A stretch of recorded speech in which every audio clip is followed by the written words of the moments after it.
The New York Knicks are making more moves with this team as we have another huge update regarding the team as the Knicks have continued to add more talent to this roster as things are really heating up right after they also made a key signing just hours earlier, and we are going to go over all of this. There's a lot to talk about right now. The Knicks are really starting to make some moves as we have now entered that part of the year when training camp deals and a lot of signings happen as the NBA teams start to round out their rosters, and the Knicks are no different, doing the same thing right now. And we're going to jump right into that, guys. But real quick, if you are part of that percentage that's not subscribed to Knicks Digest, make sure to subscribe so you don't miss a single Knicks update. Now's the time when things are really starting to come out on this team, and you do not want to miss a single Knicks update. So make sure to be subscribed with those post notifications on, and let's jump into the video. There's a lot to go over on the Knicks right now because, look, with the Knicks, we know that they had that one veterans minimum roster spot left, and they used that on none other than Landry Shamet. They re-signed Shamet in what was an excellent move for this team, and really, we all sort of agreed it was a good signing. It was the right move to make. And bringing back Landry Shamet was absolutely huge, and it felt like that was the move the Knicks were going to make. And then we'd later see a rookie deal, and then outside of that, we would just see sort of not much else. But that's not the case, as the Knicks have just made a very nice sneaky move in their second move of the day alone, as it was revealed by Stephen Bondy that the Knicks plan on signing Garrison Matthews to a training camp deal. He's expected to compete for a roster spot. So now Garrison Matthews gets a chance to try to join the Knicks right after the Knicks did sign Landry Shamet. And this is very, very, very interesting because we look at Matthews' season last year. In 17.7 minutes per game, Matthews put up 7.5 points, 2 rebounds, and 1 assist. He shot 39% from 3 and 40% from the field. Most of his shots are threes, with 85% of his shots being three-point attempts. So we know what Garrison Matthews does, and he shoots from the corner about as well as literally anybody, shooting 58% on corner threes last season. Garrison Matthews is there to do one thing. He is there to hit threes and hit them with incredible efficiency, and that's something that we know the man can do, especially in those corner spots. With Mike Brown being the head coach of the team, we know there's going to be a lot of three-point attempts, a lot in the corners as well, so Matthews will fit in well as he tries to compete for a full-time roster spot with the Knicks going forwards. Now, the Knicks also today signed Landry Shamet, who in 15 minutes per game put up 6 points, 1 rebound, and also shot 40% from 3 with 47% on the corner 3. So it would not be surprising if the Knicks are trying to pin these two against each other and see who exactly is going to get that roster spot, who's going to be their shooter going forwards. And both guys do have a good chance. Now, the Knicks, it is important to note that eventually they will be able to sign that 15th player, so Matthews is someone to keep a lookout for then, or Landry Shamet, depending on who wins this battle. But on top of that, we will also see the Knicks just attempt to try to put the best team out there possible and bring in Garrison Matthews. He's got an uphill battle, but he definitely can pull it off, and it's going to be interesting to see how all of this goes down. Now, I do prefer Landry Shamet. He's a better defender. He's a fiery guy, and I like Landry Shamet, also that home cooking situation.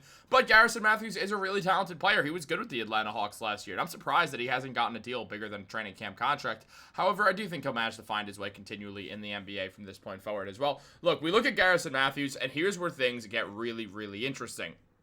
Last year's leaders in corner threes, Garrison Matthews was number 1 in the NBA. So Leon Rose made a smart move right here. I mean, we look at this situation with Garrison Matthews, and we see a guy who shot 58% on the corner 3 in 830 minutes of action and a total of 69 corner threes attempted. Now, second was Isaiah Joe, who shot 56% on 89 attempts, and then third was Seth Curry, who shot 54 on 59 attempts.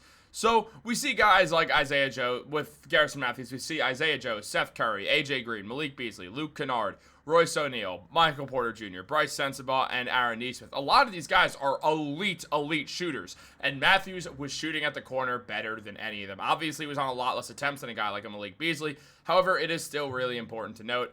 Also at the bottom, we just see the guys who are the worst at shooting in the corner 3, but given that doesn't really have an effect on the Knicks whatsoever at all because none of them play for the Knicks, so it's fine. But when it comes down to it, this was a good move by the Knicks. I really like this signing of Garrison Matthews. It's going to be exciting to see what happens here. I mean, he's a guy who gets hot and gets hot fast. He had that game where the Hawks came back over the Minnesota Timberwolves last year, where in 25 minutes he put up 25 points and shot 7 of 8 from 3. This is what Matthews does out there. He's a career 38% three-point shooter, and in 2024 he was 4th in the NBA in three-point percentage with 44%. So Garrison Matthews is a guy who's going to light up the three-point range. And the Knicks, they needed one of those guys. That was one of the gripes I had with the Knicks throughout free agency up to this point. It felt like they hadn't addressed the fact that they didn't have one of those quick-trigger sharpshooters that most championship teams do have. The Knicks could have desperately used one. I mean, we see teams have them. I mean, Aaron Nesmith can do it. Andrew Nembhard can do it as well with the Pacers. We saw Isaiah Joe, for instance, with the Thunder. So, obviously, Dante DiVincenzo with the Timberwolves. So, getting now two guys who could do this is absolutely excellent by the Knicks. It's a great job done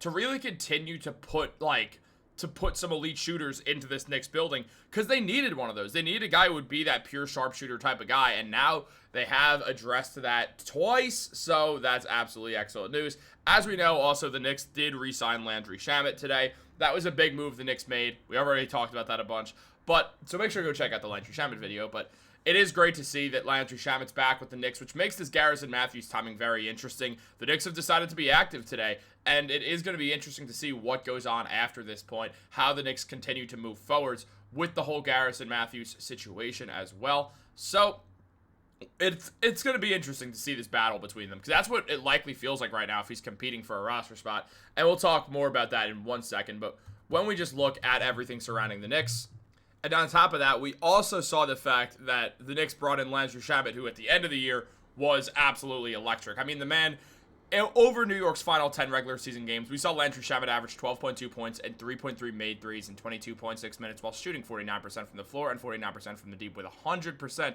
from the free throw line.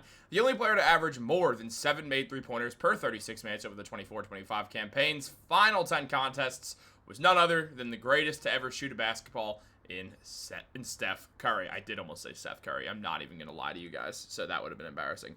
But then we also just continue to look. We look through Garrison Matthews' entire career, and he's been someone who's been very reliable throughout his entire NBA career. I mean, the man, he's been good everywhere he's went. He's shot well. I mean, he's consistently been around that 40% mark or over that 40% mark. And I mean, look, his first year in the NBA when he was with the Washington Wizards in the 2019-2020 season, he shot 41% from three. Then he shot 38%, and then went to Houston where he shot 36 and 35%, and then really got it back shooting 44%, then 39%. So the man absolutely can light it up. He's definitely had a down year or two, which happens to all shooters. We've seen that before with many players, so it's really not too random to see that happen. But he's bounced around a little bit between the Washington Wizards, the Houston Rockets, and the Atlanta Hawks, and for the first time in Garrison Matthews' career, he will not be on a team that wears red. So that's interesting as well. But guys, when it comes between Matthews and Shamet, I do think Shamet's going to win the role considering he was with the Knicks last year. He is a better defender. He's a little bit more well-rounded, but he is a tiny bit shorter, which is going to be interesting to see because the Knicks do have a lot of guards right now, and they could use another wing/forward. So we're going to see what happens, guys. What do you think about this whole situation? Will the Knicks try to cut salary elsewhere, like potentially a Tyler Kolek trade or something like that for a second-round pick, so they could bring on another veteran? Let me know what you think in the comments down below. I'll be sure to get back to you. Like this video, subscribe, turn on post notifications. Have a great day, guys. Go Knicks. It didn't stop recording, guys. Shame.